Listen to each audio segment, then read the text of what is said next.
Hello everyone, good evening. कैसे हो आप सभी? उम्मीद करती हूँ कि बढ़िया होंगे। मैं भी एकदम बढ़िया हूँ।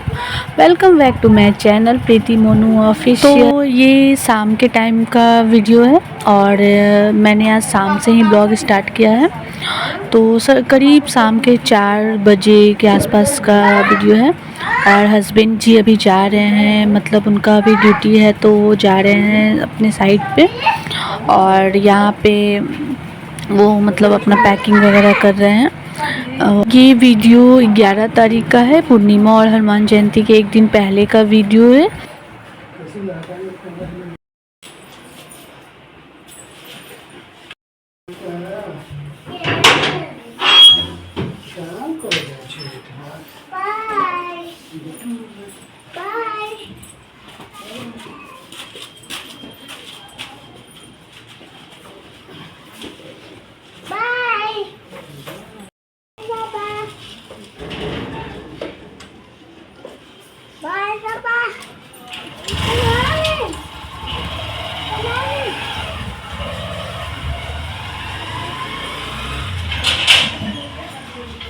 पापा कहाँ गए?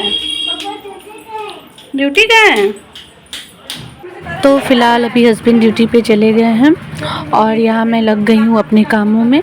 आज मैं बेडशीट वगैरह भी चेंज कर लूँगी क्योंकि कल पूर्णिमा है तो मुझे टाइम नहीं मिल पाएंगे और सुबह से ही मैं अपने कामों में लग जाऊँगी।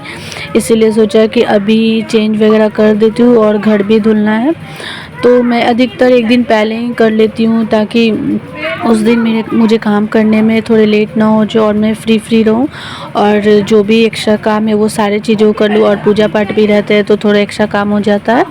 इसीलिए मैंने सोचा कि चलो एक दिन पहले ही, वैसे भी अभी तो मुझे कुछ काम था नहीं और जब हस्बैंड की नाइट ड्यूटी होती है ना तो मैं खाना भी नहीं बनाती हूँ, ऐसे ही मतलब कुछ थोड़े बहुत अगर रहते हैं तो खा लेती हूँ, नहीं तो फिर ऐसे ही मतलब छोड़ देती हूँ क्योंकि मन नहीं होता है बनाने को। और मैं ऐसी अकेली नहीं हूँ, बहुत घरों में ऐसा ही होता होगा कि जब हम अकेले जब अपने खाने की बारी आती है तो हम लोग अपना खाने को ही इग्नोर कर देते हैं। आप लोगों में से किन किन लोगों के साथ ऐसा होता है कमेंट करके ज़रूर बताइए। तो फिलहाल बेडशीट वगैरह चेंज कर लेती हूँ और मैं जब भी बेडशीट वगैरह चेंज करती हूँ ना तो ये जो गद्दा है ना वो घिसक करके नीचे आ जाता है, तो पहले मैं जो उसको सही करना पड़ता है, उसके बाद बेडशीट वगैरह बिछाती हूँ। और यहाँ पे मतलब मेरे पास मैट्रेस नहीं है क्योंकि मैंने जो कॉटन का गद्दा आता है ना वही बनवा रखा है क्योंकि हस्बैंड को मैट्रेस पसंद नहीं, वो गर्दन में पेन सा होने लगता है। भाभी के पास ऊपर मैट्रेस ही है, इसीलिए हस्बैंड बोले कि नहीं जो कॉटन का गद्दा आता है ना वही बनवाएंगे। तो हम लोग ने डिसाइड किया कि नहीं कॉटन का गद्दा ही बनवाएंगे। और ये ज़्यादा हैवी नहीं है, मतलब पतला ही थोड़ा है ताकि अगर धूप वगैरह लगाना हो तो ईज़िली आसानी से ले जा सके। और एक चीज़ और भी सही है कि जब मुझे बेड का बॉक्स खोलना रहता है तो मैं गद्दा ईज़िली मोड़ करके कर लेती हूँ और मैट्रेस रहता तो वो हैवी भी होता है तो इधर से उधर करने में थोड़ा ज़्यादा प्रॉब्लम हो जाता और स्पेस भी काफ़ी कम है, तो फिर मैट्रेस को हटाओ रखो, इस वजह से गद्दा ही ठीक रहता है। मेरे हिसाब से तो गद्दा ही ठीक है। वैसे मेरा मन तो था मैट्रेस का, पर इन सारी बातों को ध्यान में रखते हुए हम लोगों ने सोचा डिसाइड किया कि नहीं गद्दा ही ठीक रहेगा। और यहाँ पे फ़िलहाल मैंने बेडशीट वगैरह सारा चेंज कर लिया है और इनको आप देख सकते हैं कि मतलब बेडशीट जब तक मैं लगा रही थी तब तक ये यही अपना हरकत कर रही थी और अभी भी ऐसे ही कर रही, ऐसे ही मतलब मुझे थोड़ा मन भी लगता है, ये थोड़े बातें वगैरह होते रहता है हम दोनों को और मेरा तब तक सारा काम भी हो जाता है और कुछ अगर बोलो तो इधर से उधर वो कर भी देती हैं तो अच्छा लगता है। चलो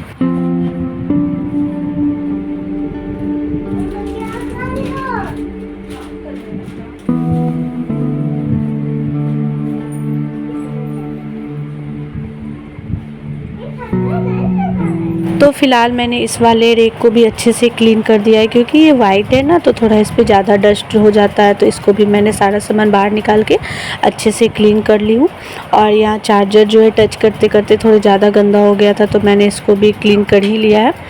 और ये वॉशिंग मशीन का एरिया है जो मैंने यहाँ पे वॉशिंग मशीन को सेट कर दिया क्योंकि अभी गर्मियों के टाइम है तो कपड़ा ईजिली सूख भी जाते हैं, तो मैं अभी ज़्यादा यूज़ नहीं करती हूँ। और ठंड के टाइम में कभी कभी जब यूज करना होता है तो इसको बाहर मतलब सेट कर देती हूँ और उसके बाद फिर इसको यहीं पे ला कर रख देती हूँ। और उस पर मैंने अभी छोटे सा एक पंखा अगर चीज़ें जगह पे हो ना तो मतलब फिर ज़्यादा सही रहता है और देखने में भी अच्छा लगता है।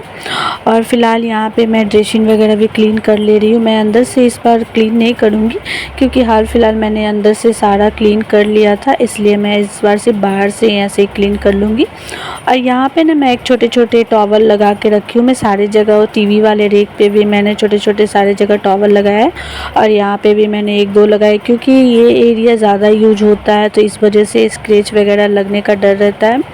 तो इस वजह से मैंने छोटे-छोटे टॉवल लगा के रखा और पलंग का 2 जो साइड है वहाँ पर भी मैंने 2 गो छोटे-छोटे टॉवल लगा के रखा है ताकि वो सब जगह ज़्यादा यूज होता है तो स्क्रैच लगने से ज़्यादा टेंशन नहीं रहती है। बट वो थोड़ा सा अगर लग जाए तो फिर वो धीरे-धीरे सारी जगह स्क्रैच ही हो जाता है। इस वजह से बच्चे हैं तो थोड़ा ध्यान रखना पड़ता है और बच्चे को कितना भी मना करो रोको तो फिर वो सुनते नहीं है। वैसे तो हमारे घर के बच्चे ऐसे हैं नहीं, अगर उनको एक बार मना कर देते हैं कि बेटा यहाँ से ये चीज़ नहीं लेना है तो फिर वो नहीं लेती है, समझ जाती है कि मुझे मना किया गया। अगर उनको लेना भी रहता है तो वो एक बार पूछ लेती है, उसके बाद जब मैं बोलती हूँ तभी वो वहाँ से टच करती, नहीं तो वैसे नहीं। तो फ़िलहाल यहाँ पे तो मेरा सारा सेट हो गया था, सामान जो भी था झाड़ू वगैरह सारा मैंने लगा दिया। उसके बाद मैं यहाँ पे फ़र्श धो लूँगी और मैं थोड़े आराम से मुझे ध्यान से करना पड़ता है ताकि जो बेड और ड्रेसिंग वगैरह हो यहाँ पे पानी लग ना जाए, क्योंकि जब पानी लग जाता है तो थोड़ा ख़राब होने का चांसेस ज़्यादा रहता है। तो मुझे आराम से करना पड़ता है